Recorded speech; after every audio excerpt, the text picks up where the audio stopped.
27 கோடிக்கு அவர் ஒர்த்தே இல்ல. முதல்ல இத செய்யுங்க. ரிஷப் பண்ட் விஷயத்தில் ஆலோசனை கொடுத்த ஆகாஷ் சோப்ரா.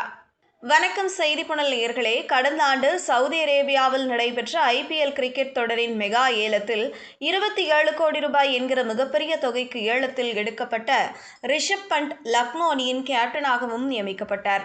அதனைத் தொடர்ந்து ரிஷப் பண்ட் தலைமையில் IPL போட்டிகளில் பங்கேற்ற லக்னோ அணியானது 14 போட்டிகளில் விளையாடி 6 வெற்றி மற்றும் 8 தோல்வி என புள்ளிப்பட்டியலில் 7ஆம் இடத்தை பிடித்து வெளியேறியது. இப்படி லக்னோ அணி மோசமான ஆட்டத்தை வெளிப்படுத்தி வெளியேறியதற்கு பிறகு அந்த அணியின் கேப்டன் மீது பல்வேறு விமர்சனங்கள் எழுந்துள்ளன.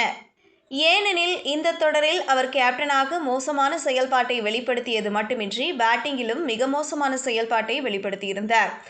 இந்த ஆண்டு 14 ஆட்டங்களில் விளையாடிய அவர் 1 சதம் மற்றும் 1 அரை சதம் அடித்தாலும் வெறும் 24 ரன்கள் சராசரியுடன் 269 ரன்களை மட்டுமே குவித்து ஏமாற்றம் அளித்தார். மிகப்பெரிய தொகைக்கு ஏலம் எடுக்கப்பட்டதால் அவர் மீது மிகப்பெரிய எதிர்பார்ப்பு இருந்தது. ஆனால் இப்படி தனது மட்டமான பேட்டிங் ஃபார்மை அவர் வெளிப்படுத்தியது அந்த அணியின் தோல்விக்கு முக்கியமான காரணமாக அமைந்தது.